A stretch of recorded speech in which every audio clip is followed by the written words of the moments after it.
Salutations, respected viewers. I'm George from Ireland, and here I am outside Lord Tennyson's house in Twickenham, London. Is that one of the blue door there? So Alfred Lord Tennyson is famous for having been poet laureate. That's to say, the official poet of the United Kingdom. Several poets have a poet laureate. It goes back to ancient Rome, the idea of having an officially designated poet. But first of all, England had one, and John Dryden was the very first one in the 17th century. There are other people who've been semi-officially acknowledged in the Middle Ages or into the early modern era under sort of Henry VIII, but they it's only from Tennyson they have that actual title, and that there's almost always a poet laureate. I did my usual thing of jumping ahead to my next sentence. There's sometimes a brief interregnum when one poet laureate has died and they have not yet appointed another one. Previously, the office was held for life, and there was a handsome stipend. Well, there still is a generous stipend, but these days it's for a finite period, usually 10 years. So back to Lord Tennyson. So he's born in Lincolnshire, and his father was an Anglican clergyman of quite a large parish, a reasonably prosperous parish considering the area of the country it was. There were about a dozen children, and so they're a very respected family. Plenty of books in the house, and his father had a university education, which very few people had in those days, especially in Lincolnshire. In case you don't know, that's a county halfway up the eastern coast of England. Tennyson, he went to a school round there, not a famous one, and then he went up to Trinity College, Cambridge. So Cambridge University is divided into colleges, the sort of federal system, and Trinity is one of the grandest of all of those. What else about Lord Tennyson? Well, he was invited to join the Apostles. The Apostles is this shadowy society at Cambridge University. They're mostly for people at Trinity, sometimes for undergraduates from other colleges, and there are a dozen of them, as in 12 apostles. And so the existing apostles, they choose who I think are the most promising and fascinating undergraduates are. They invite these undergraduates to join, and then they have weekly meetings. So they discuss things, somebody reads an essay, and then it's argued about in a courteous fashion. And one of the rules is that any opinion, no matter how contentious, will be listened to silently and commented on respectfully, even if you vehemently disagree with the views expressed. They'd often ask people to voice their most tendentious opinion, something they wouldn't normally dare to admit to anyone else. Eugenics, people expressed racist ideas, or people said they were communists, or said that homosexuality should be decriminalized. This is like in the 19th century, when such ideas were regarded as shocking. But anyway, Tennyson, he became friends with an older Tennyson called Hallam, who was a budding poet himself. Their friendship blossomed. They went on a tour of Italy and France together, and Hallam died very suddenly of an illness at the age of 22. So it was a very heavy blow on Tennyson, who then composed In Memoriam, which was a poem in honour of A.H.H. Hallam. And indeed, Lord Tennyson named his firstborn Hallam in honour of his bosom companion. And at Eton you can see a portrait of Arthur Henry Hallam. It was a lever, because some of the schoolboys who left, who'd shown the most promise, were sometimes asked to have a portrait painted and leave it to the school, and some of them went on to achieve great things in later life. Because I'm trying to think when Hallam was born, he was a contemporary of Gladstone. I have a feeling he was slightly younger. It's 1812, if I got that right, and died 1834. So Tennyson soon settled down to the craft of poetry. And he knew many of the leading figures of the pre-Raphaelite Brotherhood. That's Raphael was this early 14th century Italian artist, and the pre-Raphaelite Brotherhood was an artistic and intellectual movement of the mid-19th century, trying to go back to the art prior to that. Do I believe the far right deserve free speech? I do, actually, but that's not germane to the topic at hand. So let's get back on track. And there was a literary aspect to the pre-Raphaelite Brotherhood. John Ruskin, William Morris, and others were involved in that, but down to Gabriel Rossetti was one of its primary exponents. Well, in terms of the plastic arts, is it Millet? I can't remember his name. Is it Edward Everett Millet, John Everett Millet? And there was even a woman who's involved. Shock horror. So Tennyson only wrote poesy, and he penned the Morte d'Arthur, which is about the death of King Arthur, and there was this craze for all things medieval, became terribly fashionable. People rhapsodized about the Middle Ages. In days of old, when knights were bold, and they thought they were chivalric. Ideals were upheld by many, which was largely bogus. It was a pleasing fiction, this delusion that people behaved in an honourable fashion in the Middle Ages, when often they were utterly unchivalrous, even those who were knights, and life was very bleak for most who were held in semi-thraldom.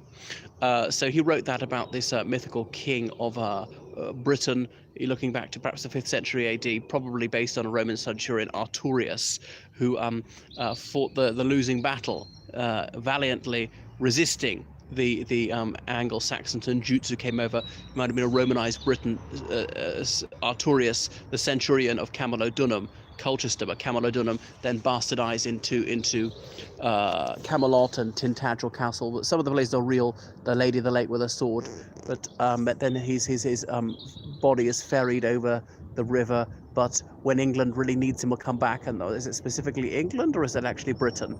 Because the ancient Britons were pushed to the west, to Cambria, to Cumbria, Cambria being Wales, to Scotland, to Ireland, to Brittany, that peninsula. So back to Lord Tennyson. So eventually he was made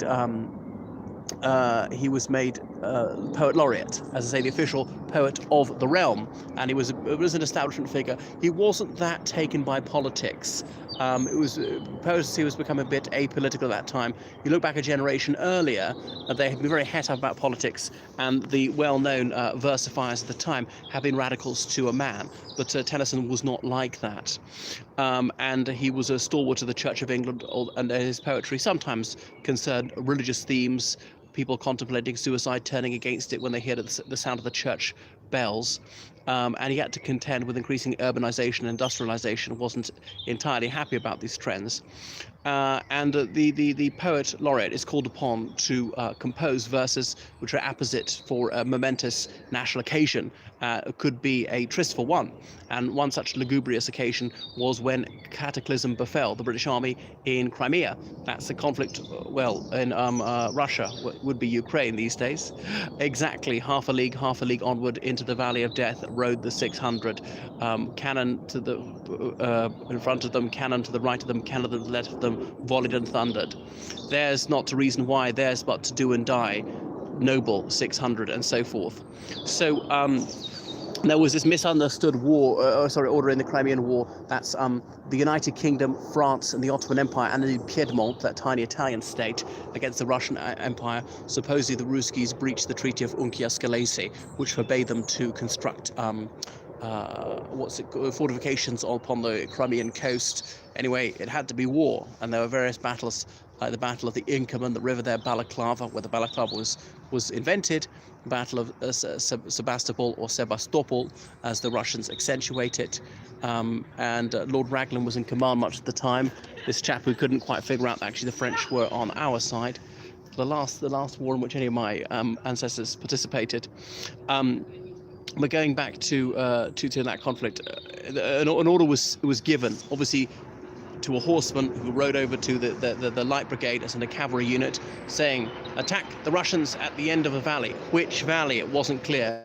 Now, he could have gone back for clarification, but time was short, and this is critical to do things rapidly, and the situation as fluid might well have changed. The propitious moment for an attack might have changed. So the fateful decision was sent not to send the messenger back to clarify which valley you're talking about. So the commander took a 50-50 on it and attacked the wrong valley, a very heavily defended position, and that's why they took very heavy casualties. So it was a calamity. They tried to turn it into a success, so he wrote about that. They rode back, not 600 of them didn't make it back, noble 600. So it's rhythmical, as though you're hearing the drumming of the equine's hooves upon the valley floor. So he penned a number of other poems, not just narrative poems, about national occasions, a sentimental and pensive thought. So he was a very wealthy man by the end of his house. You can see his residence on Belgrave Square towards the end of his life, and died in 1889, if memory serves. The other thing about him is his eldest son, Hallam, became Governor General of Australia, but only served for a year. It was going to be a stopgap, serve for a year, who was hoping to serve for longer, but didn't turn out that way, because he was trying to tilt Australian politics this way or that. Australia had only just been federated, as in all those states joined together, and the Governor-General's position was ambiguous. Was he there to represent the UK or what? Or was he there just to be the underside of the monarchy? And so, but he viewed his role as trying to get the Australian government to do what London wanted. When I thought the Crown is above politics, and no, you should be apolitical, not trying to nudge them this way or that way, and reporting things back to London. So he didn't get along with the Prime Minister of Australia, though he was widely appreciated by others. Anyway, so that is Alfred Tennyson, who was buried with all the obsequies which are appropriate to someone of that elevated position, or what would I say, esteemed position. And he's got a memorial there in Poets' Corner in Westminster Abbey, United Kingdom's Valhalla, as it were, where the people memorialise all the magnificent writers of this realm. So I'm a bit distracted by the horseless carriage behind me. Okay, I shall sign off now and get onto my conveyance and go homeward. Right, toodaloo everyone. Thank you so much for your liberal donations, but it's much better they're on PayPal, much easier to put them in my bank account. And so please make sure you subscribe, follow me on Instagram, on Twitter, on Facebook, and book online lessons with me in English literature. I know something about that, as you may have noticed. English is a foreign language, history, politics, religious studies, French, law, and choose me as your tour guide whenever you're in Londinium. I know it exceedingly well, as you've surely perceived from my many videos. All right, a toodle pip, everyone.